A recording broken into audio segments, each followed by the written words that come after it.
Sunday at 7:15. Oh, Coronation Street's all right. Mind, there's some you'll have to watch. I sometimes wish you were more like them Barlows. Then at 7:50... Granny agonising travel. It'll be all right on the night, 6. Then at 9:10, Come Home Charlie and face them. We could really bust out of this town with enough dough to make the biggest splash you could ever dream of. A story of lust and greed, Sunday on ITV.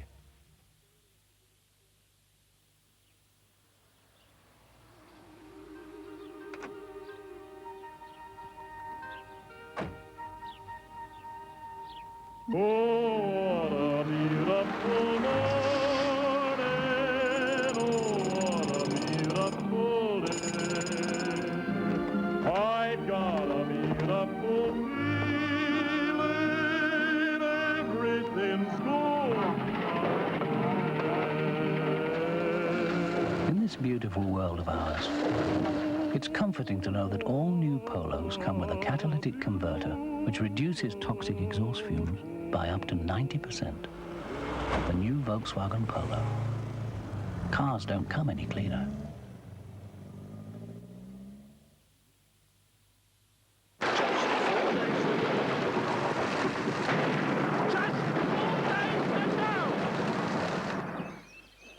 Just 4 days to go. Offers for shares in the 12 regional electricity companies close 10 a.m. Wednesday, December the 5th.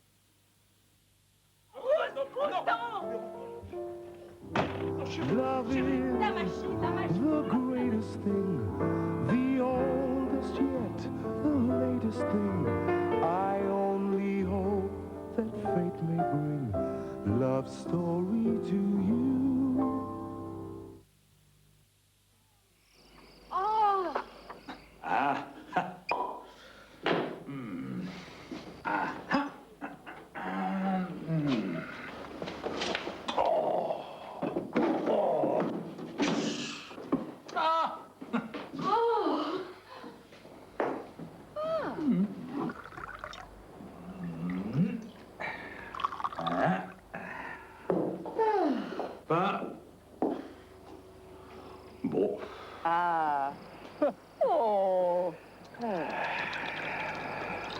Le Piador.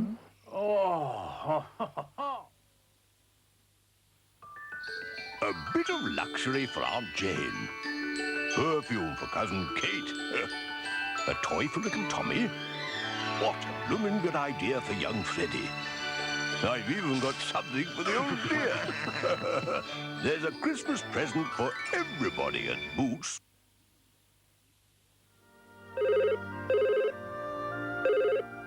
Hello, this is the Pottery. I'm not here right now, but... It's always worth taking time for that smooth, delicious Kenco flavor. Because more than 60 years of Kenco's coffee-making experience have now gone into perfecting their freeze-dried coffee. Hello, this is the Pottery. So, take your time over Kenco coffee. We have. A crisp, rich chocolate flavor coating, luscious vanilla ice cream, and through the middle, the bubbles in the sky.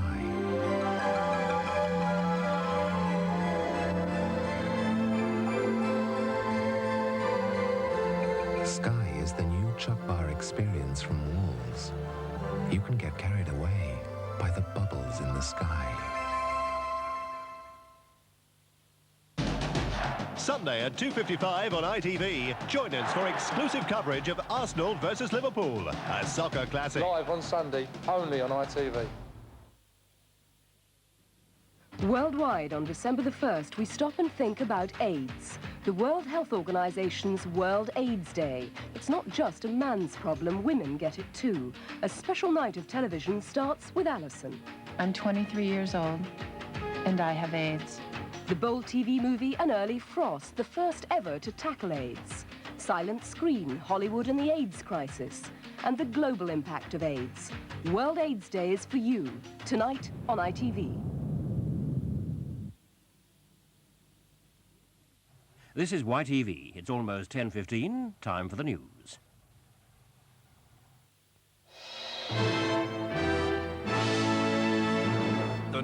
news from ITV. Iraq says it's willing to talk peace with Washington. Tunnellers shake hands as Britain meets France beneath the Channel.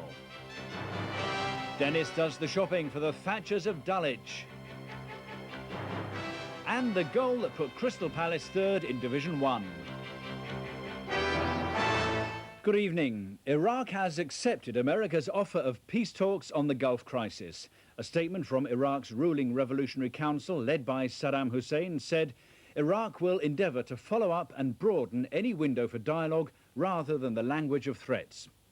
President Bush yesterday said he was sending his Secretary of State, James Baker, to Baghdad and inviting the Iraqi Foreign Minister to Washington in a last bid for peace.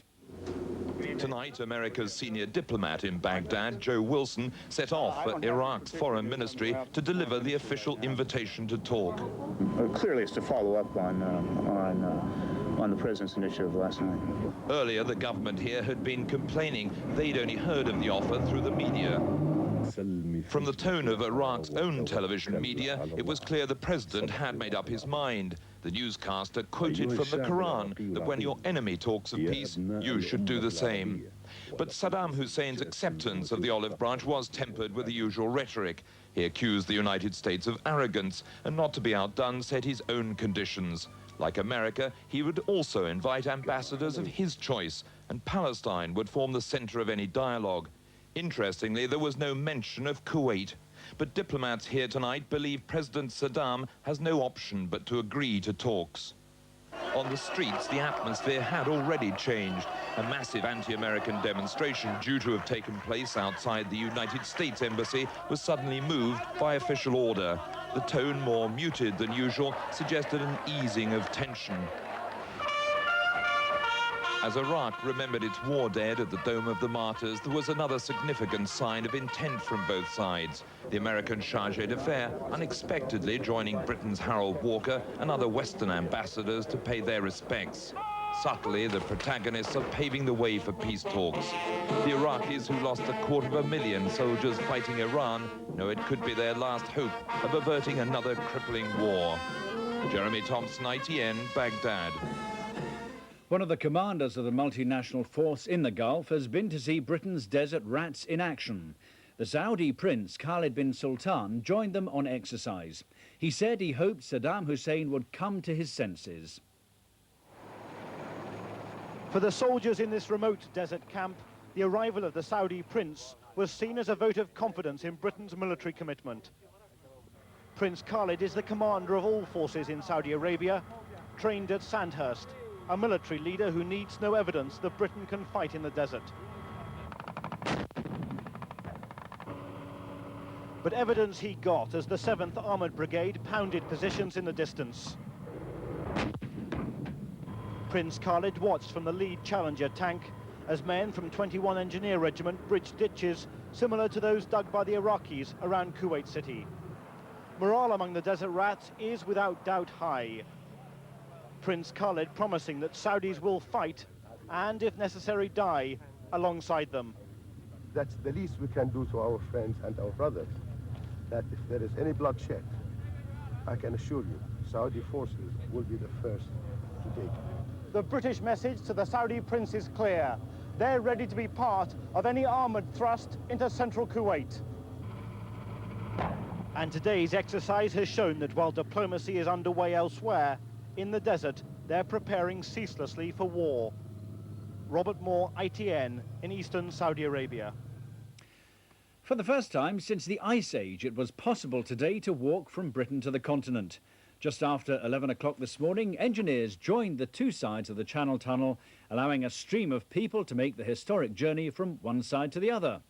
ITN's science editor Lawrence McGinty was the only British journalist underground to witness the moment of breakthrough.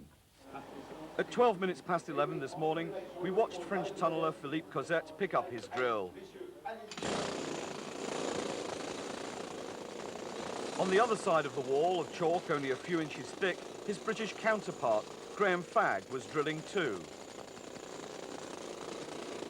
We knew they were making history, watched live on ITV, by breaking through the wall between the British and French sides of the tunnel.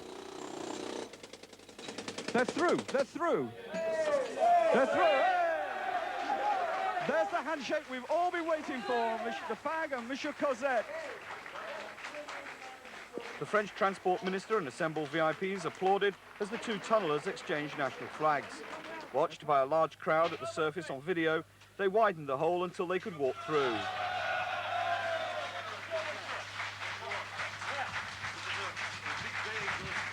Big day for both of us. As the champagne flowed in probably the biggest ever underground party, the entente was very cordial. I think that we're definitely moving closer and closer together. I think we've got to, actually. And the tunnel itself, what kind of future do you think that faces now? Quite honestly, I think it will be a financial success. More workers piled through the gap, the financial problems of the tunnel put aside for the day. I mean, this is just a great landmark. We've still got quite a way to go, but we've tunnelled under the channel. It's been done. The promoters, the financiers, the engineers, we've done it. It brings people together, it improves understanding, and it's good for the economies of the whole of Europe. That's not bad for one day's achievement. The euphoria of the party atmosphere, celebrating a great event, was very infectious.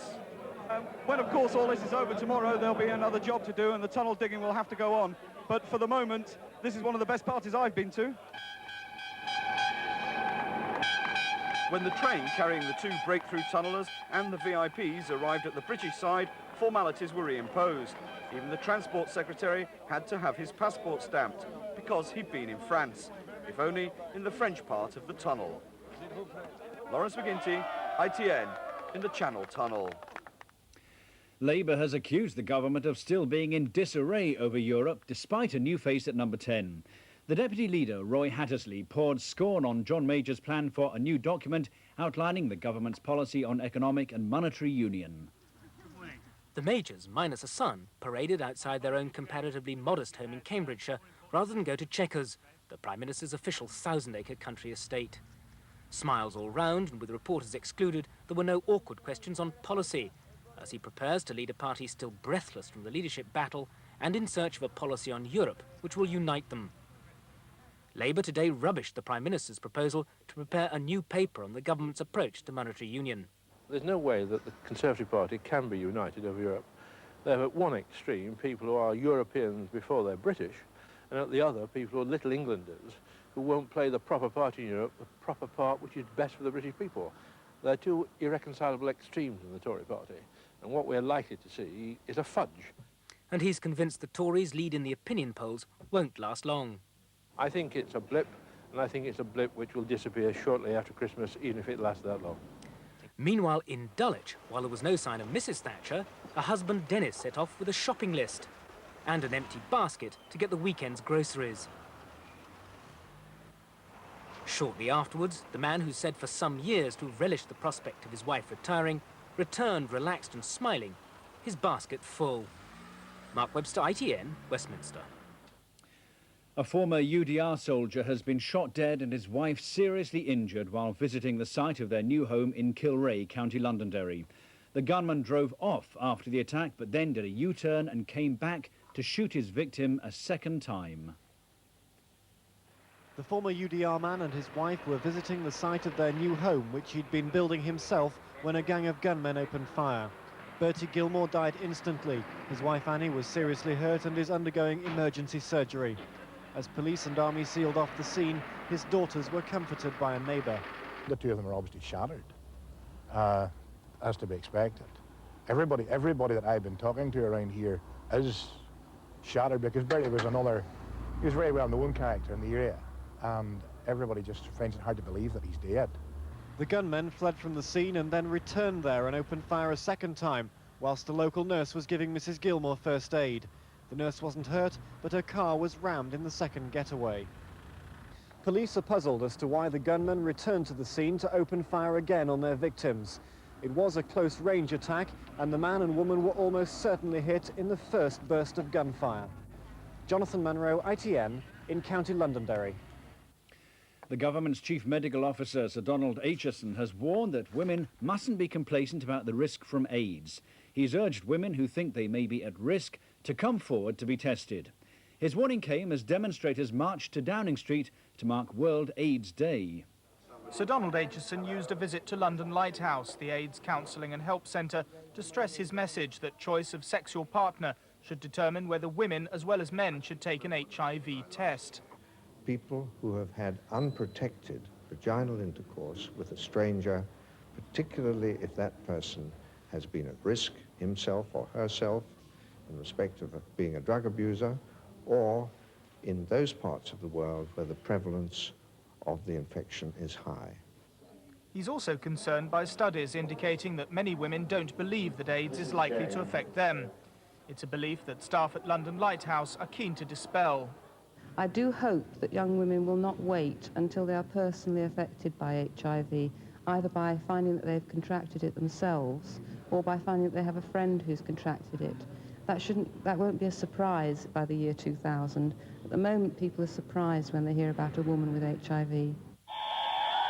Others marked World AIDS Day in noisier fashion as they marched through London to highlight the plight of women affected by the disease. In London, 1 in 2,000 women are tested HIV positive. It's a figure both the government and protesters fear will rise steadily during the next decade. James Forlong, ITN, Central London. Now with news of today's soccer and the rest of the sport, here's Giles Smith. We start with football, and with Liverpool playing Arsenal tomorrow, this afternoon provided a chance for the chasing pack of clubs to gain ground in the First Division. Kerry Dixon's first league goal since September helped Chelsea foil third-place Spurs' hopes of closing the gap. But Chris Fairclough and Carl Shutt both scored in the opening 10 minutes as fifth-place Leeds kept up their good run with a win over Southampton. Crystal Palace in fourth place this morning are third tonight after beating Coventry 2-1. Palace went ahead after 18 minutes, McGoldrick's free kick being nodded on by Ian Bright. Coventry might have levelled it when Regis's header came back off the bar to a very relieved Martin. In the second half, Coventry worked frantically for the equaliser, Borrow's long shot being the nearest of a number of good chances. But then they, or David Speedy, really threw it away when he got himself sent off for arguing with the referee about a yellow card. Almost immediately, Palace took advantage as Ian Wright's clever back heel gave Andy Gray the chance to make it 2. 3 minutes from time, Regis got a consolation score for Coventry, but it just hadn't been their day. In Scotland, Ali McCoist netted his fourth goal in 5 games as league leaders Rangers hammered struggling Hearts. In Rugby League's Regal Trophy, the first-round draw threw Hull and Widnes, the league's 2 top clubs at the moment, against each other. Jonathan Davis was man of the match as Widnes won 24-16. After the drama of the Test series, Rugby League returned to the routine business of domestic competition. Yet the league's 2 top teams made this anything but a dull encounter. Hull shocked the game's aristocrats with 2 early tries, the second from Nolan. But at 10-0 down, Widnes woke up and began to run the game. John Devereux, one half of Wigan's Welsh Mafia, ploughed down the wing for 2 consecutive touchdowns. And then the godfather himself, Jonathan Davis, set off on a run which left half the Hull defence for dead. Devereux pointed the way, and Davis took it in for a memorable try.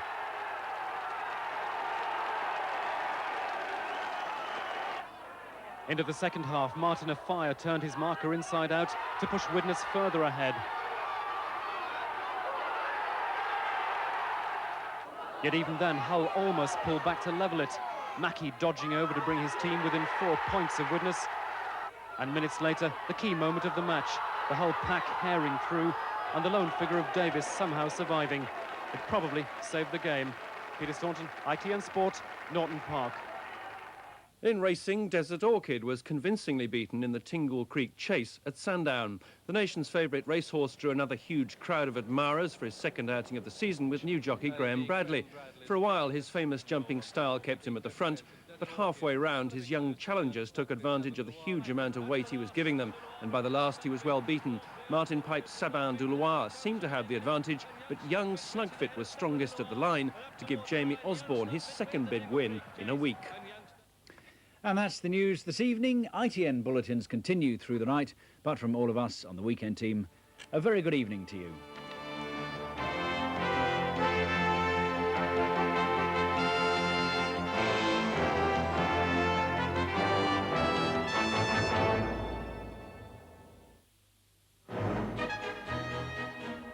Now the Tories have dropped Mrs Thatcher, why should anyone vote Labour?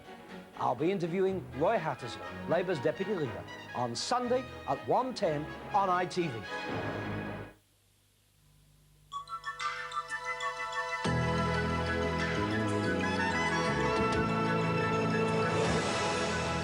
Good evening. There's been some bitterly cold weather in central parts of Europe today. Temperatures struggling to get above freezing in parts of northern France, Germany and Belgium, with the UK sitting in the middle of the high pressure, getting off fairly lightly, some places creeping up as high as 8 degrees this afternoon. So I hope they bung that tunnel up with something tonight, or there'll be a frightful draft. Back to tonight's weather in more detail then. A cloudy picture really, not very much happening. A few spots of rain further north there, but most places just overcast and dry. Where the clouds do break up for a while, then there may well be one or two mist and fog patches forming, and there the temperatures could dip just below freezing too, so take care on the roads, but most places, as you can see, will stay on the right side of freezing. For tomorrow then, a day very much like today, a lot of cloud around and very little sunshine. I think during the afternoon, most places just catching the odd glimpse of the sun. Mostly cloudy though, and the fog thick enough up in the north there for a few spots of rain too, but most of that right on the northwestern tip of Scotland. Now the temperatures for tomorrow, well, it's a day very much like today there too. The highest temperatures of all are up in the north there, temperatures of around 10. That's up as high as 50, but you'll have to pay for that with fairly strong winds, I think. Quite a strong southwesterly breeze right the way through the day. For the rest of us, temperatures are nearer 6 or 7, and 7 is only 45, but we have got lighter winds down in the south. There's the sunset times then for tomorrow evening, and I'll leave you now with a summary of what's in store for the next 24 hours and probably the next few days.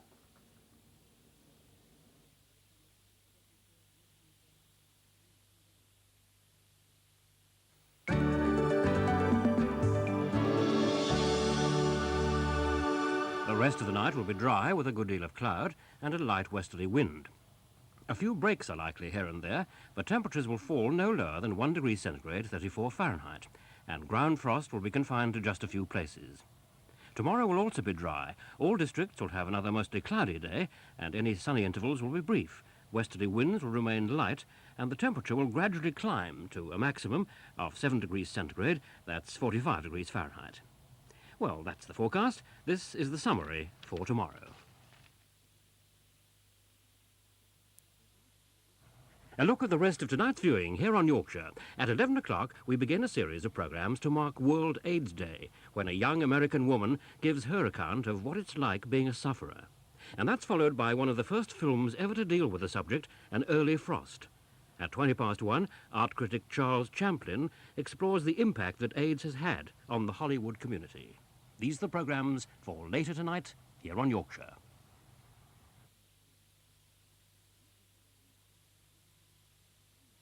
At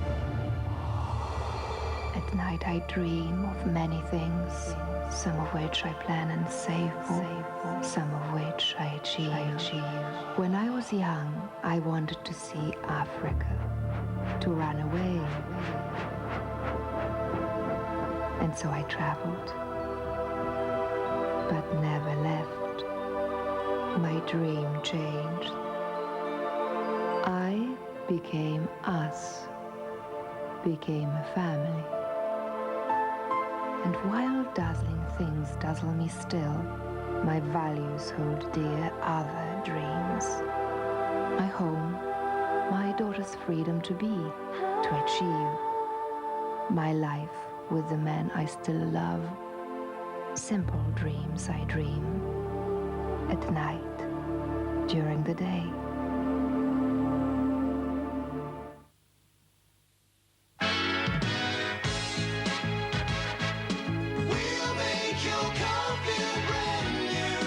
Charlie Brown's, we've got everything for your car. Whether you're looking for a battery, some new tyres, or a complete exhaust system, Charlie Brown's have them. Plus a huge range of parts and accessories. In fact, Charlie Brown's have everything to make your car feel brand new. You make me feel brand new. On Monster Munch, Square Crisps, Quavers and Cheetos, Smiths are now giving an extra 20% absolutely free. Eat more, but don't pay more. I put a nickel in the telephone and dial my baby's number. Got a busy line. Each time I tried, I got a busy tone and not my baby's number. Just a busy line. If your business depends on being in the right place at the right time, remember Cellnet's the network with the most available lines. Busy kissing someone else while I was keeping busy getting a busy line. With Cellnet, you're busy, not a phone. You'd have to go a long way to beat this rating here, Jeeves. About as far as the local wine merchant, sir? Croft Original. One instinctively knows when a gift is right.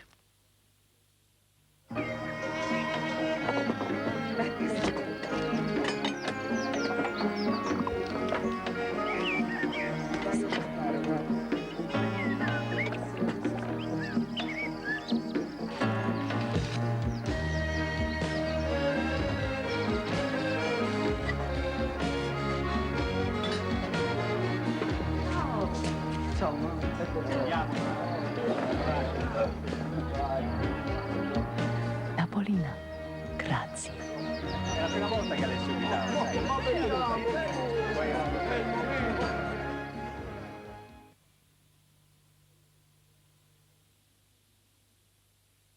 Sunday at 7:15.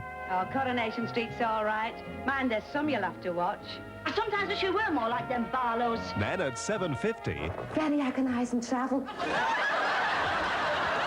it'll be all right on the night, 6. Then at 9:10, come home Charlie and face them. Really bust out of this town with enough dough to make the biggest splash you could ever dream of. A story of lust and greed, Sunday on ITV. Tonight's Tales of the Unexpected is not as advertised. Roy Marsden recorded this tribute to the memory of its originator, Roald Dahl. Good evening. Master storytellers are few and far between. Roald Dahl, who died earlier this week, was one of them, one of the truly great ones. Tales of the Unexpected, that greatly loved ITV television series, first brought to the screen in 1979, Dahl's tantalizing, twist-in-the-tail short stories, and they went on to become internationally acclaimed. It all began some 14 years ago at a party when Dahl met Sir John Wolfe, who was then the boss of Anglia Drama, and within 5 minutes the series was born. The rest, as they say, is television history. Tonight we pay tribute to that great storyteller, Roald Dahl, and let's hope wherever he is that he's still smiling, still winking at all of us.